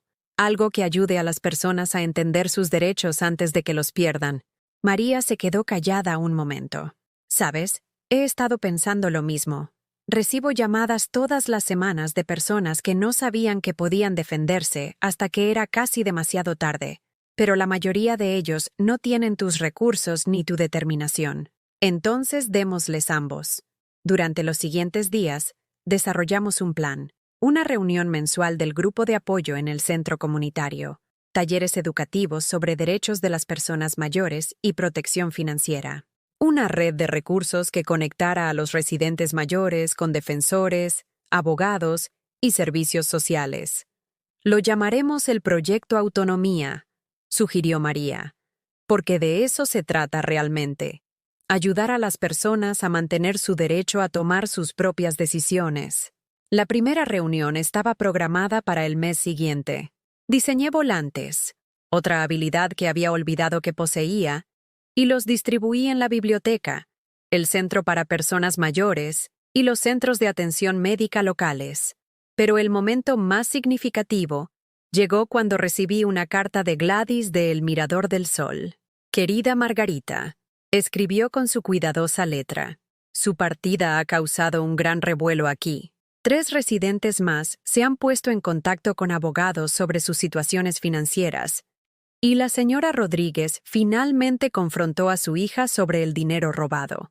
Iniciamos un grupo de apoyo informal en el salón, residentes ayudando a residentes a resolver sus opciones. Pensé que debería saber que su valentía les ha dado a otros permiso para ser valientes también. Leí la carta 3 veces, sentada en mi jardín entre las caléndulas y los tomates silvestres, y sentí algo que no había experimentado en décadas. Orgullo por mis propias acciones. Satisfacción con las elecciones que había hecho por mí misma en lugar de por otras personas. Esa noche, me miré en el espejo del baño y vi a una mujer que apenas reconocía. Mi rostro había perdido la expresión tensa y ansiosa que había usado durante años. Mis hombros ya no cargaban la tensión permanente de alguien preparada para la próxima crisis o crítica. Mis ojos se veían más brillantes, más vivos. Esta era yo cuando no intentaba ser lo que todos los demás necesitaban que fuera. Esta era Margarita del Río a los 73 años. No la madre, la obligación o el problema de alguien, sino una persona completa con sus propios intereses, sus propias fortalezas, su propia capacidad de alegría. Ya no me estaba adaptando a una vida que no había elegido. Estaba creando una vida que quería vivir activamente. Y por primera vez en 30 años, el futuro se sentía como algo que esperar, en lugar de algo que soportar. 6 meses después, estoy sentada en mi cocina en una fresca mañana de octubre, observando cómo caen las hojas de arce como nieve dorada fuera de mi ventana. El cuenco de cerámica que hice en la clase de alfarería contiene manzanas frescas del árbol de mi patio trasero, manzanas que recogí yo misma ayer, parada en una escalera a pesar de tener 74 años ahora, porque quería y porque podía. El proyecto Autonomía ha crecido más allá de lo que María y yo imaginamos. Nuestras reuniones mensuales atraen a 40 o 50 personas, residentes mayores, sus hijos adultos, cuidadores y defensores, todos trabajando juntos para asegurar que envejecer no signifique automáticamente perder el control de su propia vida. El mes pasado, ayudamos a la señora Rodríguez a que su hija le devolviera el dinero robado del Seguro Social. Hace 3 semanas, conectamos al señor Patel con un abogado que está luchando por restaurar la propiedad de su negocio. Pero la victoria de la que estoy más orgullosa llegó la semana pasada, cuando Emma Peterson llamó para decirme que su abuelo estaba celebrando su 78º cumpleaños en su propia casa, cuidando su propio jardín, durmiendo en su propia cama. La familia había encontrado un plan de cuidados que honraba su independencia al tiempo que le proporcionaba el apoyo que necesitaba. Lo salvó, me dijo Emma. Salvó a toda nuestra familia de cometer un error terrible. No salvé a nadie, le dije. Solo les ayudé a recordar que las personas mayores siguen siendo personas, con derechos y preferencias, y la sabiduría que proviene de 7 décadas de tomar sus propias decisiones. La casa se siente diferente ahora, no vacía, sino pacífica. He llenado las habitaciones con cosas que me dan alegría, cerámica de mis clases, libros que realmente quiero leer, plantas que prosperan bajo mi cuidado porque las cuido por mi propio placer en lugar de por obligación. Los marcos de fotos que una vez contenían fotos de mis hijos ahora muestran imágenes de mi nueva vida. Mis manos moldeando arcilla en el torno, el amanecer sobre mi jardín. Yo y Ruth riéndonos en un café en Seattle, donde pasé 2 semanas este verano solo porque me apetecía viajar. Recibo tarjetas de Navidad de algunos de los residentes que conocí en el Mirador del Sol. Personas que han encontrado el camino de regreso a casa o que han hecho las paces con el lugar donde están porque realmente fue su elección. Gladys escribe con regularidad, informando sobre la red informal de defensa que se ha desarrollado entre los residentes. Empezaste algo, me dice. Algo importante. Mis hijos nunca se pusieron en contacto conmigo después de esa confrontación final en mi porche. Daniel fue sentenciado a 2 años de prisión por abuso financiero y fraude de personas mayores. Jason recibió 18 meses. Sus esposas solicitaron el divorcio en un plazo de 6 meses. Aparentemente, los delitos financieros y la humillación pública no eran compatibles con el estilo de vida suburbano que habían cultivado. Sentí tristeza por el fin de sus matrimonios, por el hecho de que sus hijos crecieran con este escándalo ensombreciendo a su familia, pero no sentí culpa. Las consecuencias que enfrentaron fueron el resultado directo de las decisiones que tomaron como adultos, decisiones que priorizaron su beneficio financiero sobre la autonomía y la dignidad de su madre. A veces me pregunto si piensan en mí, si han aprendido algo de lo que pasó, pero, en su mayor parte, no pienso en ellos en absoluto. Se han convertido en parte de mi pasado, como un trabajo que superé o una casa de la que me mudé. Importantes para dar forma a quien me convertí, pero ya no relevantes para quién soy ahora.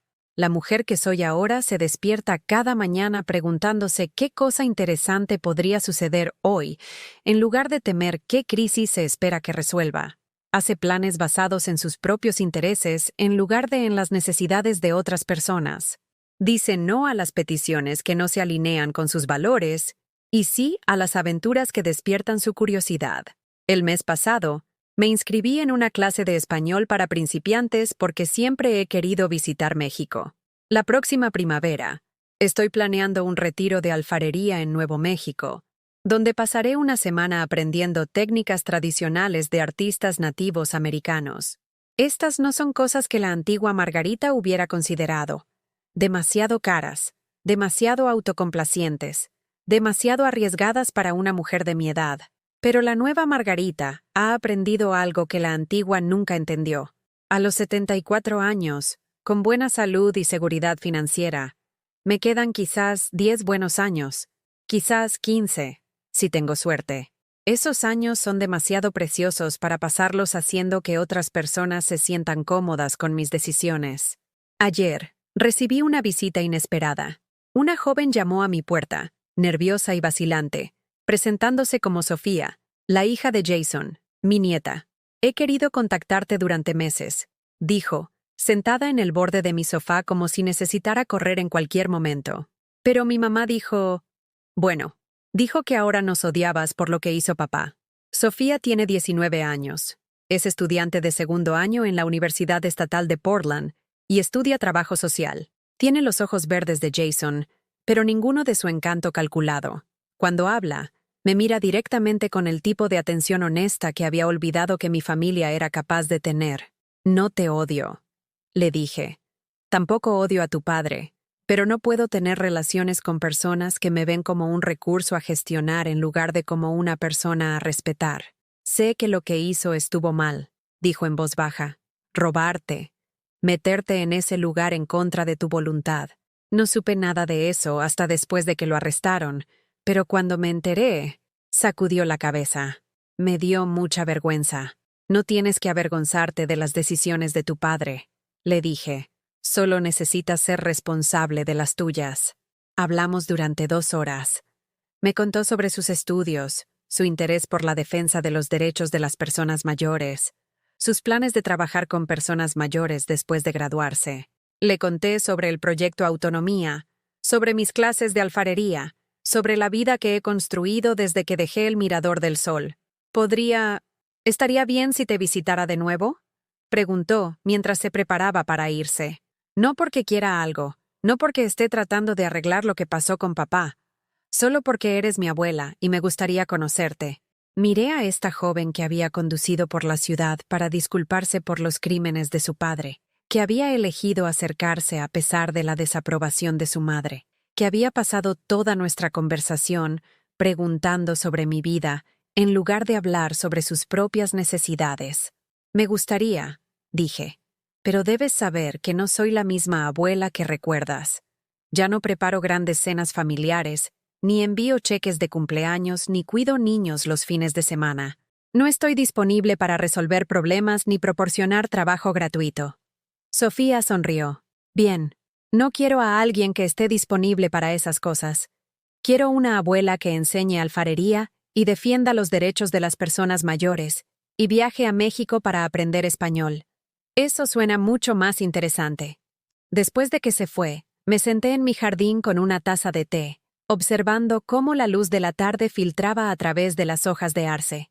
Por primera vez en 6 meses, pensé en la familia, no en las dinámicas tóxicas de las que había escapado, sino en la posibilidad de una conexión basada en el respeto mutuo, en lugar de la obligación. Tal vez Sofía y yo podríamos construir algo diferente. Tal vez podríamos modelar cómo son las relaciones familiares cuando se eligen en lugar de asumirse, cuando se mantienen a través del afecto genuino en lugar del deber o la culpa. O tal vez no pudiéramos. Tal vez el daño era demasiado profundo, los patrones demasiado arraigados. Pero por primera vez estaba dispuesta a averiguarlo, no porque necesitara su aprobación o compañía, sino porque sentía curiosidad por saber en quién podría convertirse y si había espacio en nuestras vidas para una relación auténtica.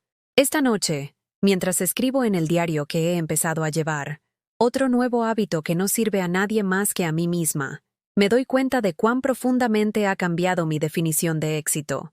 Hace 6 meses, medía mi valor por lo bien que servía a los demás, por lo eficazmente que resolvía sus problemas, por lo pocos problemas que causaba.